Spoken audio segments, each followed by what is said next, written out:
Morning, it's morning huddle time. Chad Prinky here, as always, along with my good friend, producer, co-host extraordinaire, Stacey. Stop. Stacey. Hey, how do you want us to install this water heater?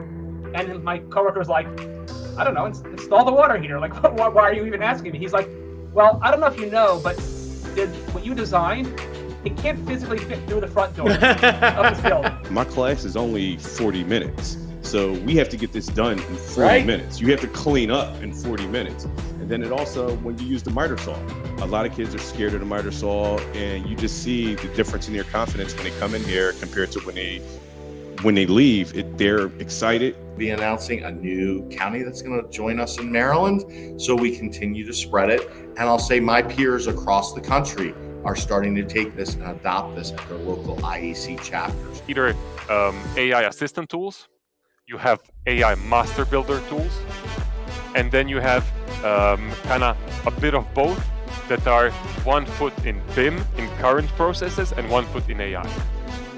Said, Brett, in life, opportunity meets you at your level of preparation. She said, here's the keys, go forth and do great things.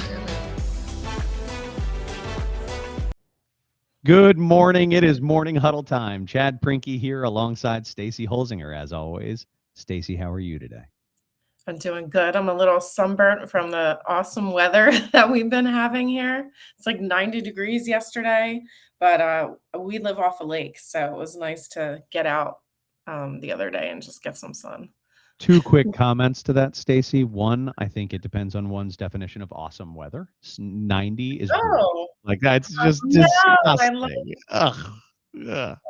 So, but listen, I think I've described this before. My zone of comfort is extremely different from most other people. Like I'm totally cool with 40 degrees and up to like 74 before I start getting cranky. So I recognize that makes me an outlier, but I did enjoy the sun. That was nice.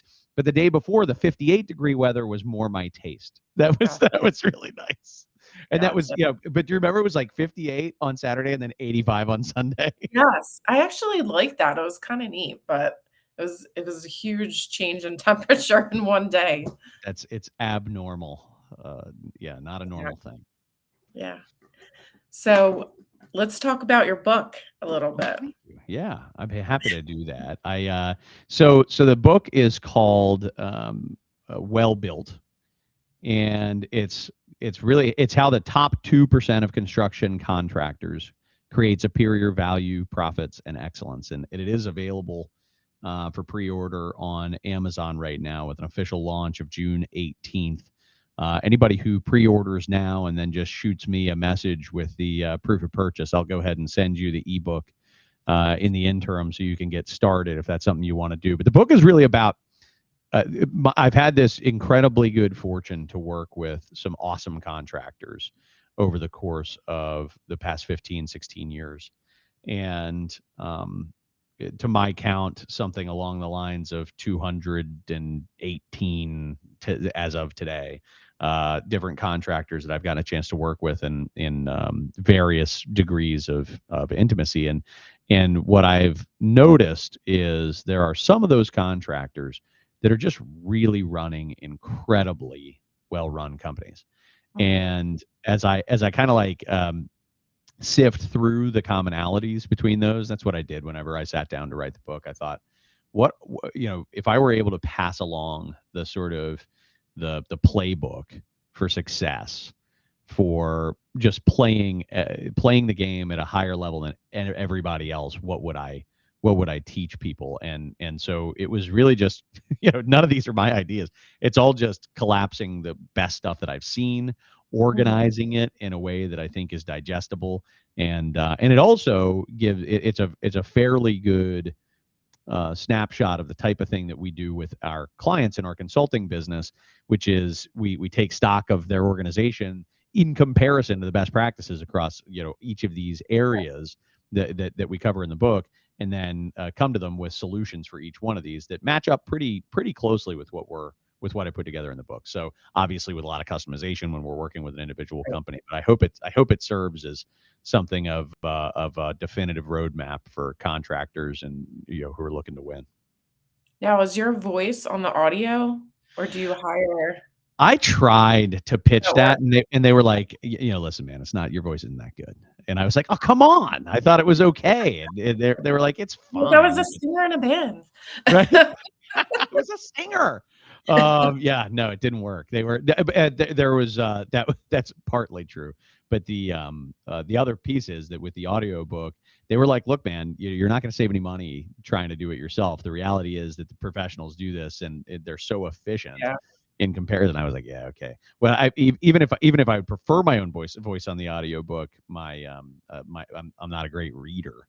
So right? Like I'm not just this fluid reader that's going to read every word perfectly and that type of stuff. So I see where they're coming from with that. So no, it's not my voice, but it was really kind of cool. I got to do like 15 different people auditioned for the voiceover, and I got to I sent out the top 3 that my wife and I liked best to a group of people, and we did like a vote. It was fun. That sounds fun. Yeah, well, I can't wait to read it. It'll be awesome. Thank you. Yeah, I'm really excited to use it as a kind of a jumping off point for a lot of our new hires that come into our company. It's kind of like, hand them this, read this many times, and this will help you to be a really effective consultant with our clients. So I'm excited about the output too. All right. Well, thank you for asking about that, Stacey. It's very nice. Sorry that I talked for like 8 minutes about it. But yeah, I'm fired up. It's been a couple of years in the making. So you deserve it. That's a big milestone, writing a book. So yeah. All right. Well, cool. So I want to introduce our guest for today. Our guest today is Mark Erlich. Mark and I got to know each other through a mutual friend named Kenny Malik. If anybody knows Kenny, Kenny's an awesome guy. Our first huddle guest. Our first huddle guest. First. That's exactly right. The first guest on the huddle. And Kenny and I, we talk a lot. I work with Kenny's mechanical service business, and we spend a lot of time together talking about what we see in the industry and all that type of stuff. And so one of the topics that I know is near and dear to Kenny is this idea of subcontractors who are, hiring labor brokers, and those to do their labor. And those labor brokers who are 1099ing people and essentially paying them, in many cases, minimum wage or less to do the work, all because, let's be honest, that group of people is an undocumented workforce that came to the United States illegally. And that makes it extremely difficult for people who don't want to do that to be competitive. And I'm going to bring Mark on now, but this is Mark's life's work. Among other things, I'm sure, but Mark has left an incredible mark, or made an incredible impact in his career as a fellow for the Center for Labor and a Just Economy at Harvard Law School. He serves on the New England Regional Council of Carpenters up until very recently, retired on that. He's just an extremely smart guy, and the author of a book entitled The Way We Work, Restoring Dignity to Labor in the United States. I think I got that right, Mark, but you can correct that. And has done just, I think, such a fantastic job of putting a point on this issue. And Mark and I got to know each other, and we're working on a bunch of cool ideas together that I hope we get a chance to talk about today. But at the very least, I said, I'd really love to bring your message to our audience on the Morning Huddle. So, Mark, thank you so much for joining us. It's my pleasure, Chad. Yeah, Mark, can you tell us a little bit, just frame up, in a minute or so, your background, just to orient the audience. I tossed out a few, previous titles and roles, but I'm sure I've missed the mark to some extent in telling your story. So it'd be great if you wouldn't mind expanding on that. Well, my age, the story is pretty long, Chad. So I started as an apprentice carpenter in 1975. Well, was working as a carpenter before I joined the union in 1975.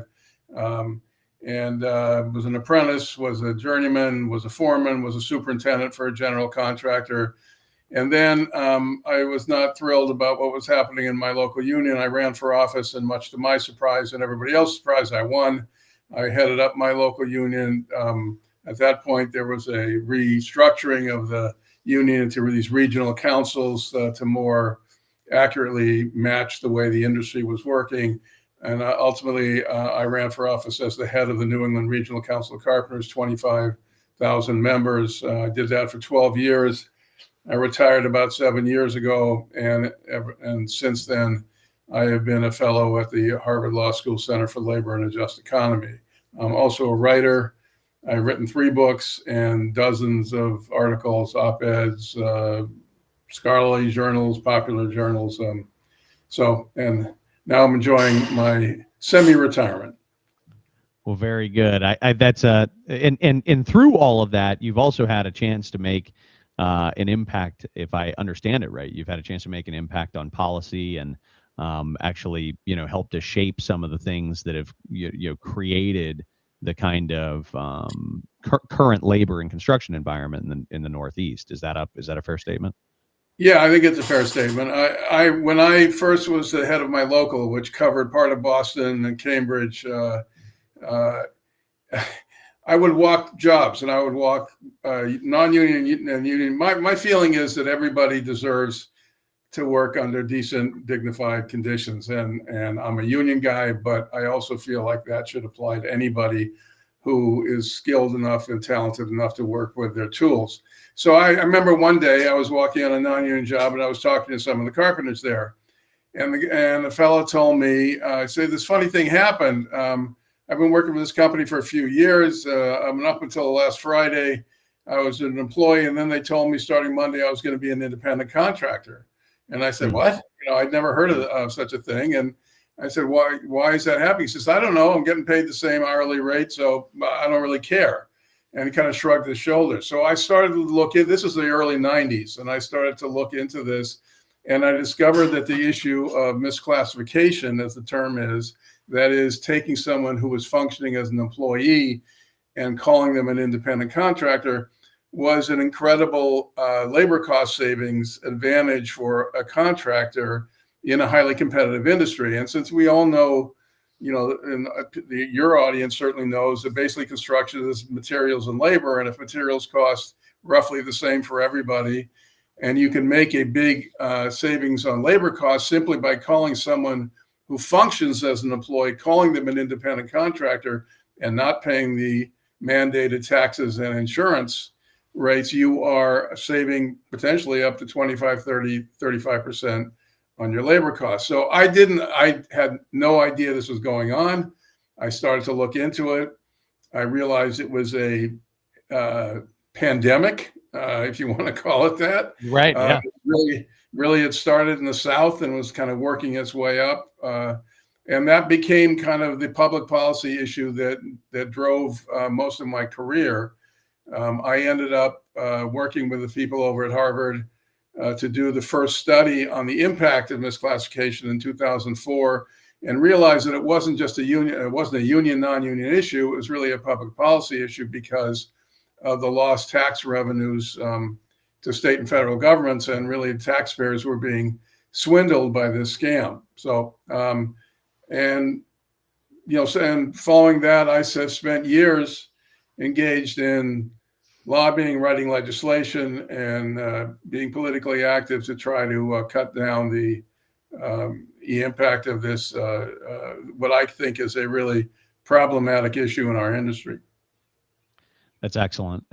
Thank you for both the description and for that work. I think it's helped to make the case and to actually show in a lot of markets that still suffer from. I mean, let's be honest, this is still a massive issue in the United States, but it's not as much an issue in the Northeast. And I think that's there are a bunch of contributing factors to that, but the work that you have done certainly contributed to it.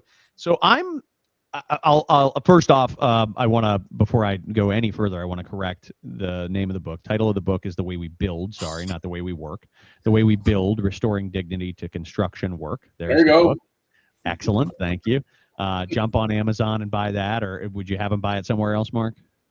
The University of Illinois Press is another place. That's the publisher, and they have a website. You can buy directly from them. Excellent. Cool. So, Mark, I am a free market guy, and I think that I'm a whole heck of a lot like most of our audience, I think, in that, and most of the people that certainly I meet in the construction industry share that desire to minimize government interference when at all humanly possible.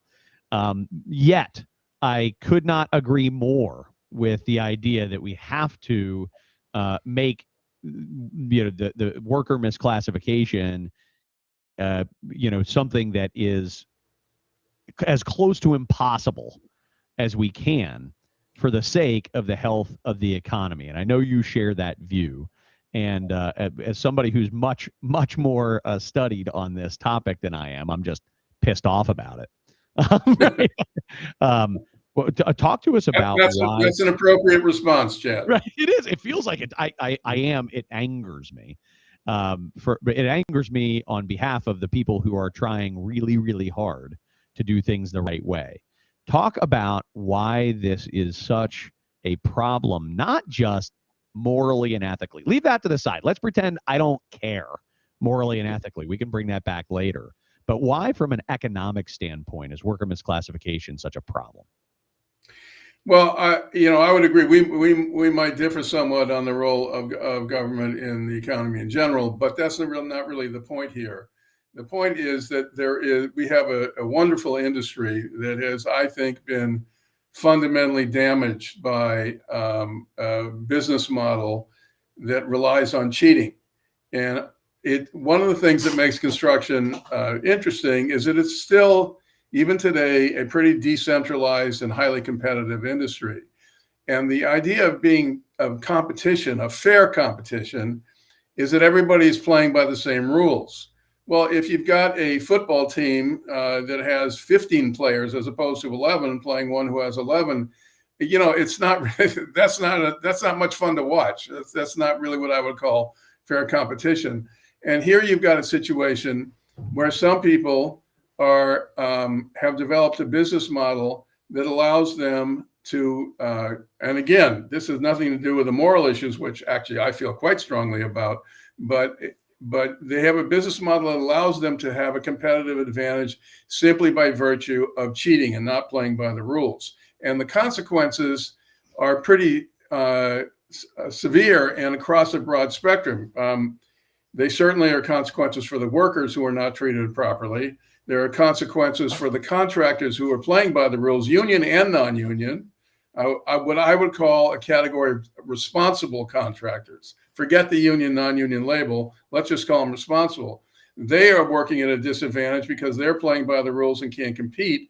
You've got insurance companies that are being defrauded by the premiums for workers' compensation, which, as you know, in construction are very high because of the dangers.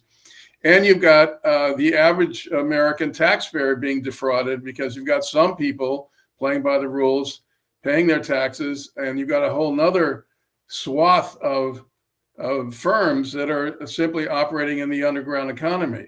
And so I think you've got a problem with the integrity of the industry as a whole that has little to do with government regulation and union, non-union issues, and more to do, as I said, with the issue of just having an industry that's based on integrity and fair competition. Yeah, and I think that is really when my blood starts to boil as I think about it, is that anything in our economy that we allow to persist that relies on a black market, you call it an underground economy, I'll call it a black market. I think it's the same thing. We're saying the same thing. Is that anytime we become reliant on a black market, that and pull that into the mainstream, that's deeply, deeply disturbing, because black markets are synonymous with criminal activity. And no matter how you slice this, people who are participating in fueling black labor, black markets for labor, are participating in fueling criminals. That is an absolute truth. And I know that it doesn't feel that way, right? And I was actually at a really, it was a great meeting where I think it was wise and valid that kind of judgment was removed, okay, from the conversation, where people were just able to speak openly. But where one subcontractor who cheats, and it's a part of their business model, they just do, right? That's part of, they actually called it innovation. And I thought, man, how, right? How can we talk about, well, we have a strategic advantage because we've innovated. If by innovating, if innovation is allowed, if we're allowed to innovate by indulging in black market activity, that seems really, really broken. And so, yeah, I wonder how. Yeah, I mean that would be like saying that I sell watches and I'm innovating because I rip them off from back of a truck, and I can sell them cheaper than somebody else who's buying them from the manufacturer. Yeah, I mean that's innovation of a certain kind, I suppose, but it's a kind of innovation that's ultimately ruinous to our society and our economy as a whole. Again, the idea of innovation, the idea of competition. You're supposed to reward people who learn how to build a better mousetrap. You're not supposed to reward people who simply are killing the mice all the time.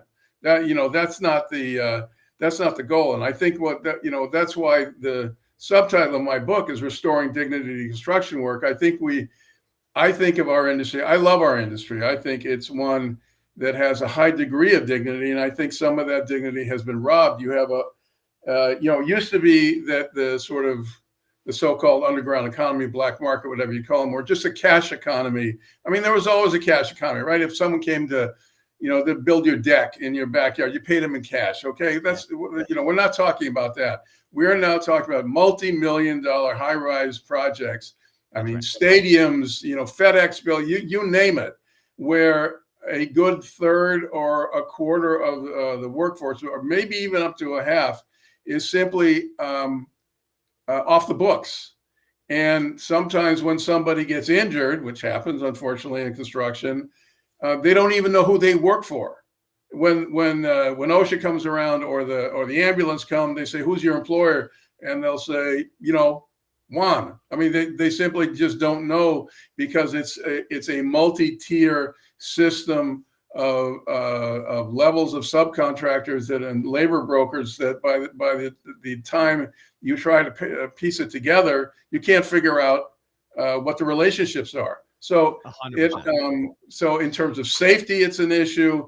In terms of how the workers are treated. And by the way, I want to be really clear.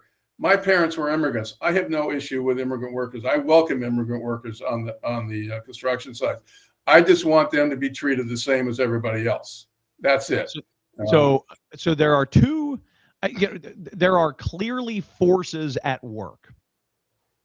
Who, by the way, it's a little side note. I find it humorous to even call labor brokers subcontractors. They're just not. They're just the labor force for the subcontractors who actually, and the subcontractors aren't subcontractors. They're just estimating and project management companies. No, they're a hiring hall with a smartphone. Right? That's exactly right. That's exactly right. Yeah. But anyway, I don't want to spend any more time on that. It's just, but it is funny to me when they're like, your fourth tier sub. Yeah. Okay. Your fourth tier sub. Neat. So there are two forces that I see at work. There are clearly forces that are keeping this happening. I'm interested in your take. I have mine. We'll compare notes, but I'd like for you to go first and share, why does it persist? How does this stay a viable, how are there multi-million-dollar, hundreds of $1 million companies who have their businesses totally reliant on, this kind of model? Well, I think it's, I think the nature of the beast is the competitive nature of the industry. And if an owner is looking at a budget and they're saying someone is going to build this building for me for $47 million and somebody else is going to build it for 59, why on earth would I pay an extra $12 million to have the same building built? And so they don't really want to sort of go down in the weeds and break down where that $12 million premium is coming from. And it may very well be that the $12 million premium is coming from the high bidder is playing by the rules and is requiring all of their subcontractors to play by the rules. Again, I repeat, this is not an issue of union versus non-union. This is a question of responsible employers versus irresponsible employers. And if the low bidder has been able to deliver a low bid based on the use of labor brokers, multi-tier subcontractors, cash compensation, the underground economy, independent contractors, the whole panoply of all the things that are wrong with our industry. At the end of the day, the owner is the one who's making the decision about which general contractor to use, and he's going to say, I'm not a charity. I'm not going to pay the extra $12 million to simply to make my conscience feel better. I want this building done. I want to build as cheaply as possible, and I just don't want it to fall down. Beyond that, I don't really care that much. Now, I think there are owners like institutional owners like colleges and universities and hospitals and healthcare facilities that build for the long run. But we also have a lot of speculative builders, especially in the multi-unit residential market, who frankly, all they want to do is have the building stay standing as long as the warranties are there. And after that, they're going to flip the building and they don't really much care. And so for their point of view, they don't want to pay the premium. There's no advantage to paying the premium. They will take the lowest price possible. And inevitably, if you drill down to see why that price is so low, you will end up uncovering a mass of worms that are all part of the underground economy and that characterize much of our construction industry now. Obviously, that is more true in some regions than others, but it is a problem that infects the entire country. Wow. So that the competitive nature of the beast and the owner-driven decision based on, how could you blame them, price, and when there's a price that is substantially less, it becomes really, really difficult to make a justification for why I should spend more. That makes a lot of sense why it persists in terms of decision making, but the conditions under which it continues to persist, that's interesting, right? So like if what is keeping it from being simply banned, right? What's keeping it from being completely outlawed? That's because if it were outlawed, all of a sudden that wouldn't be possible. And again, like to a certain extent, you almost can't fault the owner who looks at a $12 million difference on a $50 million building and shrugs and says, I don't get it. I don't know why I would do it. I'm sorry, but I have to think about what's best for my pocket. You almost, Chad, when I was during my career as the leader of the Carpenters Union in New England, I would meet with owners all the time.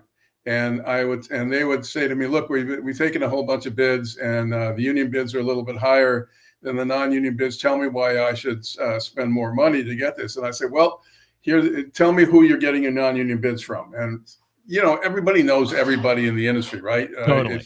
So they would tell me a name and I would go, well, if you want to use this guy, XYZ, let me tell you what's going to happen. This is who he's going to use for drywall. This is who he's going to use for painting and taping. This is who he's going to use for X, Y, and Z. I would go down the list and I will say, and this is how those contractors operate. And they would look at me like, what are you talking about? And I'm just telling you, I say, I'm just telling you, this is what you're buying. All right. And they would say, well, nice talking to you. Either they would say, well, maybe let me reconsider if I was sufficiently persuasive, or they would say, well, nice talking to you, but I'm going to go with the bottom number. And I would say, well, maybe the Attorney General's office is going to end up on your job. Maybe the Department of Labor is going to end up on your job because what you're doing is essentially subsidizing criminal activity. And sometimes that would be effective because in the Northeast, the agencies that are responsible for enforcing those laws are, I would describe as moderately aggressive. In other parts of the country, they are simply dysfunctional. And the worry about being reputational damage from being subject to criminal activity on the job. And in fact, the disruption in the schedule was sometimes enough to make them reconsider what they would do. But at the end of the day, it's sort of like putting your finger in a dike and the water just comes out another hole. The enforcement agencies at the federal and state level are woefully understaffed, have been for years. And while almost all of them understand this problem and are sympathetic, they simply don't have the resources to police the industry the way that I think it needs to be done. That's great. And then in some parts of the country, it has become the norm. So that at that point, turning the Queen Elizabeth around is not an easy thing to do if the Queen Elizabeth has been heading in one direction for some number of years. That's right. Yep, I agree. I think that makes a lot of sense. I want to pause for a brief moment and thank the people who helped to make our the reach of our show possible, and who are really helping to grow our audience. And these are four sponsors that are all professional services companies that have a deep focus in the construction industry. The first is a bonding and insurance company called Marsh McLennan Agency. Great group of people. If you need bonding, if you need insurance of any kind, these are folks that truly understand how to meet contractors where they are. Another is a bank called Sandy Spring Bank. I'd say the same about these guys. They really do look at your financial needs as their priority and help you to build strategies to accomplish your goals. The next is Lawrence Law for every one of your from everything to basic contracts to employment law to litigation. Lawrence Law works with contractors every day. That sort of small to mid-sized contractor. It's a great fit with Lawrence Law. And then lastly is Katz Abosch, which is an accounting firm that has a group of people who do tax, audit, and fantastic business consulting to help you to make sure that your financial goals are met. So, Mark, one of the things that I look at as, kind of undergirding this whole thing is immigration. And you mentioned immigration earlier, and I'm like you. Here's the thing: the worker who is at the center of all of this is, by and large, a really good person who is trying to make it in America, who is trying to feed their family. And folks like Kenny Malik, like we mentioned before, he loves the workforce. And I don't think I know that you echo those comments that the workforce is not the problem here. But the way that we've handled immigration, I think, is fundamentally driving why this is cheating. Because at the end of the day, reputable companies can't hire this labor force, millions of people, this labor force who is here in an undocumented way, who cannot, legally be hired. And if I'm, $100 million framing contractor, it's a reputable business, I got a really hard time hiring somebody that's illegal. So what happens? This huge workforce that we desperately need in construction ends up getting funneled into these channels where they can be hired.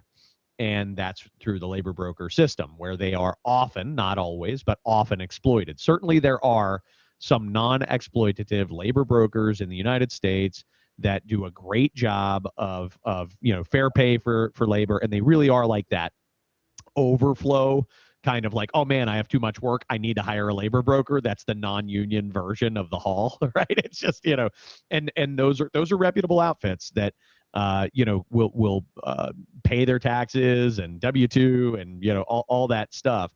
But there, it doesn't change the fact that we've got this massive undocumented workforce that really doesn't have anywhere to go but the labor broker system. And I think that's why it's become the norm across so many parts of the country, is just because that's where the labor is. So how, what I know this is a big question, but what needs to happen to solve that problem?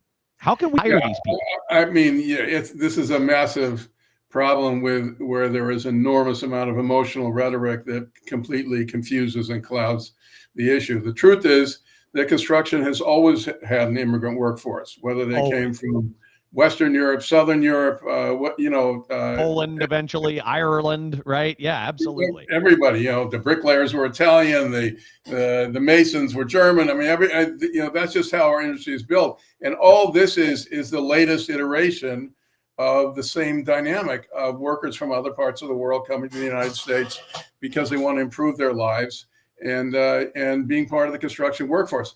I applaud that. I think that's a great thing. I think the industry is a really good place for people to begin to get integrated into American society and make a living and achieve the American dream.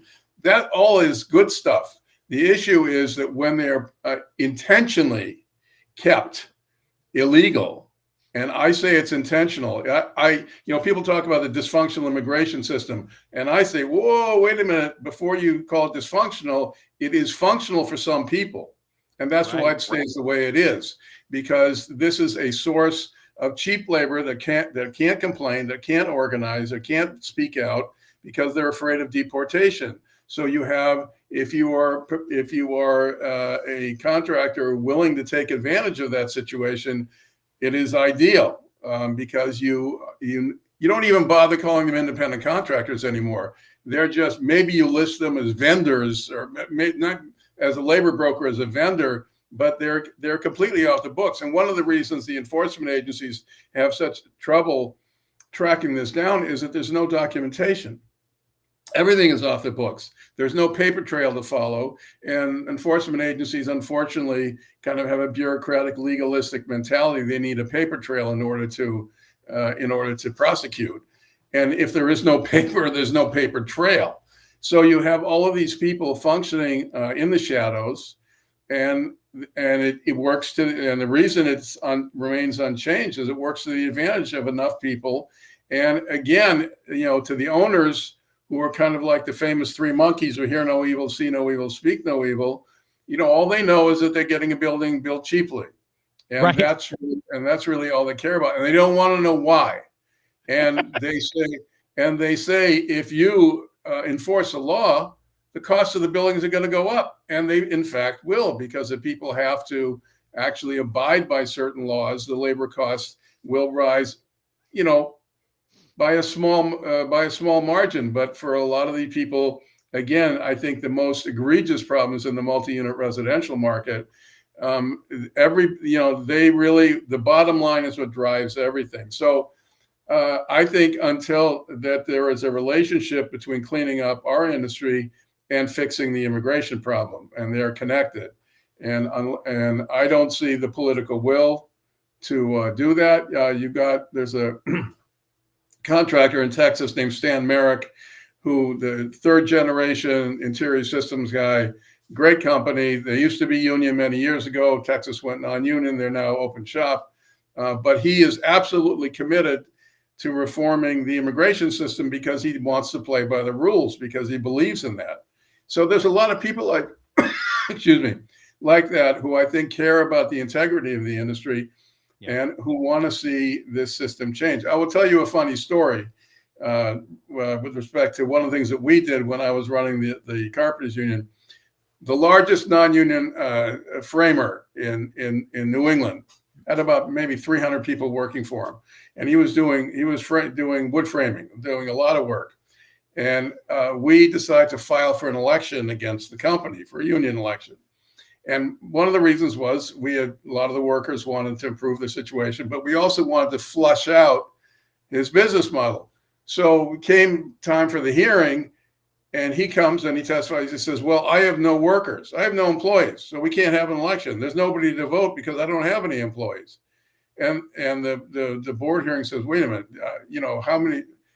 what was the volume of business that you did over the last year? And he said, well, I have 75 million. I forget the number, but a sizable number. And he says, well, who does the work? And he says, oh, I have 14 subcontractors that do all the work. Right. And so they're the ones that you should go after. So he gives a list and the addresses of all of the names of the contractor. The National Labor Relations Board sends out letters, and all of them are returned undeliverable. So it's sort of like it's like these elves, these leprechauns come in at night and, and build these buildings, but they're invisible. They don't exist. You can't even identify who they are, who their employers are. And, and that's an outlier, and as you said, in the Northeast. But unfortunately, that's a fairly common situation in many other parts of the country. No, it absolutely is, and in some parts of the country, it's just the way it is, and I think in the deep South, that's particularly Texas and across. But anyway, and like you said, particularly in multi-unit residential, it's so predominant. So there's so many things that we could continue to talk about. We're coming up on time. I do want to take a quick moment and make I think one comment and then bring something up that I think our audience might want to be aware of. So one thought that just we haven't talked about much, but that I'll say my piece and interested in yours, is that I think just purely from a capitalist perspective, from a financial, just making smart decisions about running your business perspective, if your entire business model is predicated on a labor force that doesn't actually work for you, there is almost nothing standing between the company that you are currently relying on for all of your labor just becoming your competition. And over time, that is exposure that I think it's just insanity. So I recognize, however, that you can't just go out and hire a whole bunch of undocumented employees. If you're this reputable business, that's a very difficult challenge for you. So what I think you need to be behind is responsible contracting. And I think you need to be behind trying to help find a path forward through this by advocating and actually maybe growing your voice as it relates to driving immigration reform. I agree there isn't the will today, but I think there are enough people out there that just don't fully understand the topic as you do and as you've described it, that would be very much for getting this resolved and finding ways for us to be able to legally hire a workforce that is here illegally, and get over the fact that they're here, because they are. Right? Unless we're gonna all subscribe to put them all on trains and send them back, and let's see what happens after that. Which nothing will get built. Right, nothing will, and wouldn't that be a shock to the system? And all of a sudden, there'd be more powers that be who want to figure out immigration. Right, that would drive it.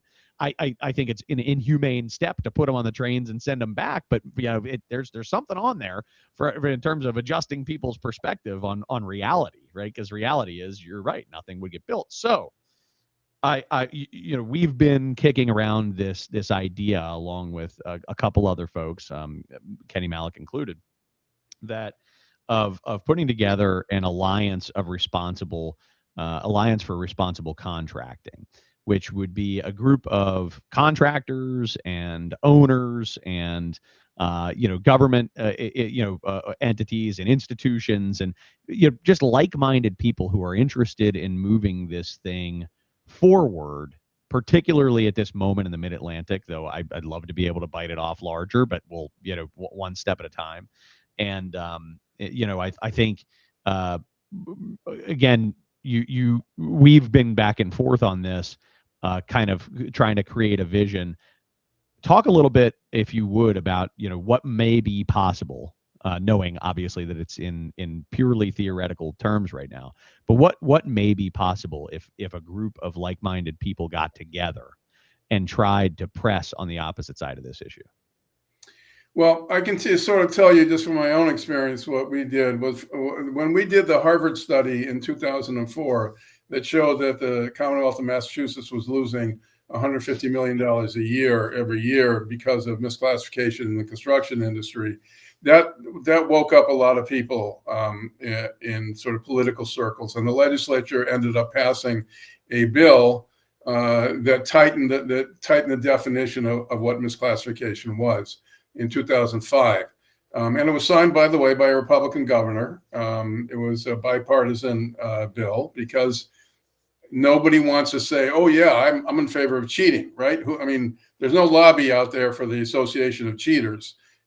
That's not something that politically you want to be on that side. So I think there's a whole educational piece that has to happen, that it has to get beyond the voices of those simply who understand what's going on, and the public has to understand that that this is a public policy issue, not simply a construction issue or an industry issue. So that's the first piece. I think the second is generating political support. You've got, in the enforcement side, in the Mid-Atlantic, you've got actually the District of Columbia Attorney General's office has been fairly active around this set of issues. They've done a number of major cases about misclassification, and now there's a new bill that passed the Maryland legislature, and the the leadership of the Department of Labor, I think, is from what I understand, is quite knowledgeable about this issue and prepared to be active. So you've got a lot of the pieces in play, and I think it is a question of bringing everybody together. And I think it's around this issue of responsible contracting as something that people can get behind, because for all the reasons that we've discussed, during this show, that it's not simply a construction issue, not a union, non-union issue, that it's an immigration issue. It's all of this stuff combined. It's about protecting the integrity of a core industry in our society. And I think that's how, if it's framed that way, I think you have a lot better chance of generating support for cracking down on the people who are, I think, degrading the industry. Yep, I love it. I completely agree with you. And I think, even those contractors who are using this model today, I know several of them who I've spoken with about this concept, and they'll acknowledge that if there was a different way to get the labor, they would welcome it. There's right, so the issue really, I think it's really important to recognize that while there may be truly some bad actors in all of this, I know there are some bad actors in all of this, but there's also a kind of survival mechanism that is kicked in for a lot of people who are not doing this because they're trying to manipulate a system, but they're doing this because this is the way the system is taking. Exactly. Chad, I will tell you, I have, during my career, I developed very good relationships with a lot of the major general contractors in New England who do a lot of work in other parts of the country. And I won't mention any names, but they will tell me that they are very happy to work in New England where labor, where this stuff isn't being done that way. And they know what's going on in their jobs in Florida, in other parts of the South, and they feel, maybe helpless is the wrong word, but they feel like they are driven to accept the model because that's the way. When in Rome, you build as the Romans do. That's right. The same company. It's the same company. It's not like good company A, bad company B. It's the same damn company. Totally. And the other thing I really want to say this before we close, which is I admire and respect the workers who are coming from other countries to try to improve their lives and to help build our society. That's the tradition. The construction industry has been the pathway to the middle class for working people for a century. And I hate to see that. I just hate that's an emotional thing for me to see that change. And I welcome people from other parts of the country, from Mexico, from Central America, from Latin America, from wherever they are, from Brazil, that all they want is that same channel that the Italians and the Irish and everybody else had to get into the middle class, because they are hardworking, they care, they don't necessarily have skills because nobody invests in their training, but they work hard, and all they want is the same thing as every past generation of construction workers has wanted. Well, thank you, Mark. I again agree. I'm confident, by the way, that if we were to spend 3 hours on a show, you and I would find plenty of things to argue about. I'm confident of that. But at the same time, I hope so. Right? But yeah, that's otherwise it'd be boring, right? But no, I there's nothing that we've talked about here today that I disagree with you on, and I think that's saying something, because I know that we fall on different ends of a political spectrum, and I think it'll be I believe that we do. I shouldn't say I know, but I think that's a testament to how much a uniting force this really could be if we can pull people together. So thank you for joining us. Thank you for sharing your perspective, and thank you for all your great work. My pleasure. Thank you. Thanks. Stacy, that was cool. I loved it. I was that another one where you were sitting there scribbling and trying to figure out, like, okay, what's this? You know, were you like Googling? No. It was a really good discussion. Yeah, and I could see. I mean, you could go on for that with that one. So there's a lot of hot topics in there, but there are good stuff. Definitely check out his book. Yeah, definitely check out his book again, The Way We Build: Restoring Dignity to Construction Work. All right, Stacy, let's redirect some people to what do we have going on next week? So we only have 3 episodes left, and then we take our summer break. But next week we have Greg Malcolm joining us. Did you get a chance to meet him yet? Yeah, Greg. So, well, I know Greg really well. Greg is the owner of Iron Shore Contracting. He has a great story of sort of how he built his company from scratch to a solid middle market company, and all of the ups and downs. And there are some downs to kind of talk about in that story that I think our audience will find inspirational of sort of about persistence and hard work and relationships. So it'll be a great conversation with Greg. Awesome. And I always want to, as per usual, steer people to our website, themorninghuddleconstructionshow.com. If you're not already subscribed to our newsletter, please go ahead and subscribe. We'll get a weekly update with what happened on last week's episode, and link to sign up for this week's coming up episode, as well as all of the places where you can capture. Where you can listen on your podcast platform of choice. So make sure that you're doing that as well. All right, Stacey, I think that does it. Next week. See you next week. Thank you.